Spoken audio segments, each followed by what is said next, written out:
Hello YouTube. So I figured I'd make another video about my life and stuff. Yeah. Um yeah. This is I'm in my gym room. I just made it literally. um I had a spare bedroom, so I kind of converted it into like my own little space because I get on everybody's nerves playing guitar. So you're on their mom, so yeah. But anyway, my kids help me decorate. They, they're graffiti everywhere. But anyway, if you hear my kids, it's because my house has really good acoustics. But yeah. So before I start, this video was requested by my mom. Because she loved my last one, and I'm going to clarify a few things before I start because my life is a big puzzle and it gets confusing. So, okay, I've had a few parent figures in my life. The first, my born given parents or biological parents, whatever you want to call them, his name is Missy and Jack. I don't talk about them much. I might talk about Jack because he's cool, but it's where I talk about Missy. And then there's the ones that raised me since I was a baby up until I was 15 years old.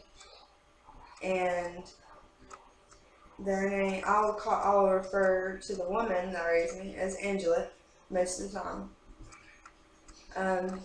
And Daddy Jury, the man that raised me. So,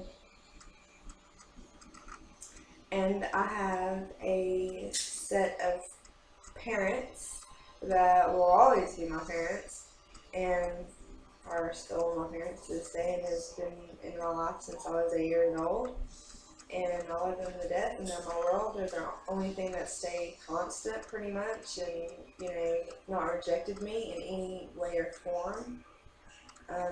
And they're Maddies. Jennifer and Tony Maddie. Everybody calls Tony A-Ray. Anyway, I'll go ahead and start. This video is for the Maddies. This is part in my life that things were awesome. It was really awesome in my life. It was a good point in my life. And I'll start with the day I met them. Or a little before. My mom, she's gonna be tickled to see this, I hope. But anyway, back to what I was, I need to tell you. Okay. So, I used to go outside all the time when I was little. All the time. And, one day, when I was like 7 or 8 years old, we got new neighbors. Yeah. And they were moving in across the street 3 houses up. And the houses were really, really close together, so they wasn't that far. I was playing out in the front yard, and I seen this guy, or a little boy at the time.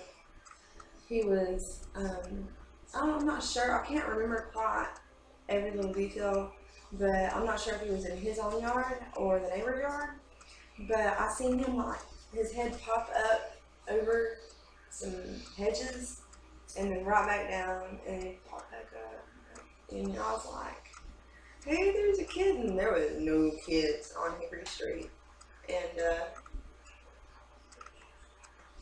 it was first time I ever seen any, and I was excited, and I was like, hey, give me a and he just kind of stayed at a distance, and he was close enough to communicate to, and his sister popped up with him. His name's Cody. and we got to know each other by yelling back and forth for the first like 10 minutes.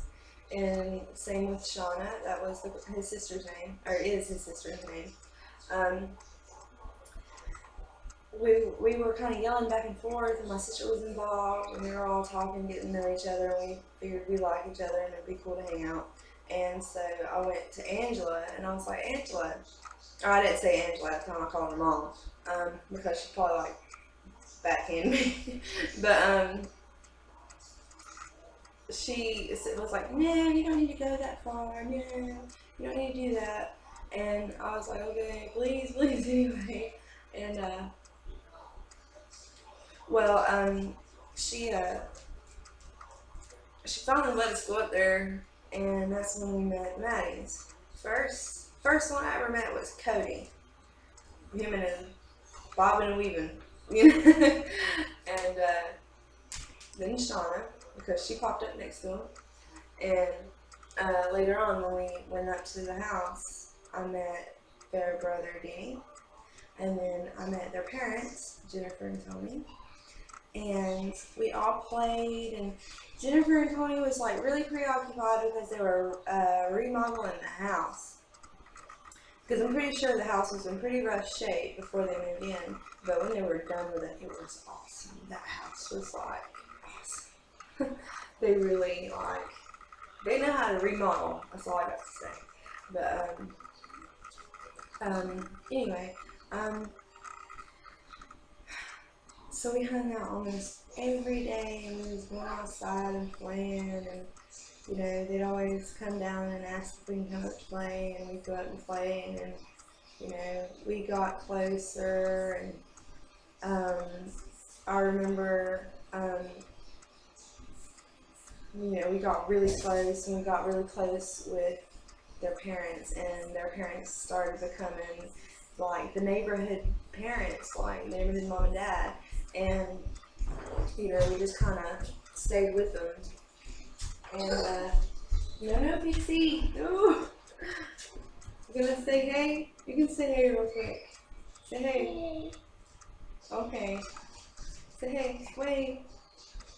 Alright. Now go play, okay? Go watch cartoons. Okay? I love you. Sorry about that. Anyway.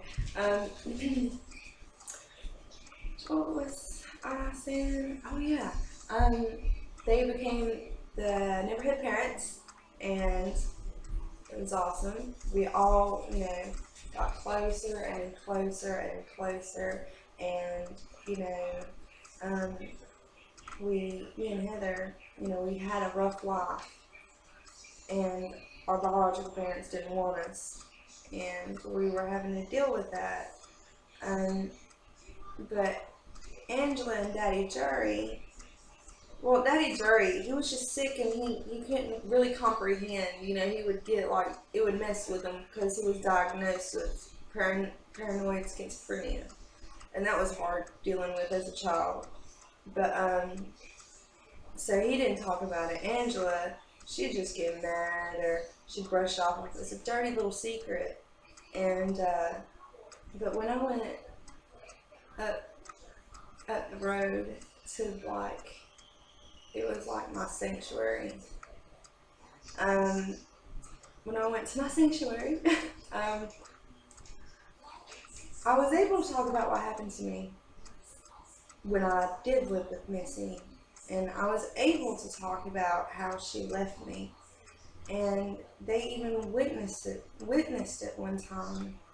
And this was when I was they were still fairly new to the neighborhood, because one day we were all in elementary school, and Missy was nowhere to be seen for years. And then all of a sudden, one day she pops out outside the schoolhouse, hiding in the bushes, and she had her husband, which I can't stand, had her husband jump out. As soon as they seen me, they jumped out and they grabbed me, and they didn't even try to get my sister. They jumped out and grabbed me, and all I could yell was, Cody, Cody, Cody, Cody. That's all I could yell. And he was already on the bus, so he couldn't do anything. He was, I guess he tried to get the bus driver to do anything, but I swear, there was a teacher standing there watching us go to the bus, and then as soon as she seen I don't know if she even seen, I'm not really sure, it happened so fast, but I know she had to be there because she couldn't go in until all the students was on the bus. But nevertheless, she couldn't really do anything anyway because there was no custody battle or anything, so technically she could have because she was my biological mother. But they witnessed that and they seen that ordeal, and I ended up being gone for 2 years and nobody could find me. They had cops after me and everything. It was a big ordeal. But yeah, they didn't know where to look, and they took me out of state. But yeah, they wouldn't even, Missy wouldn't even let me go to school for like 6 months because she was afraid they'd find us. Yeah, it was that intense. And then she got in trouble for it though. She got in trouble.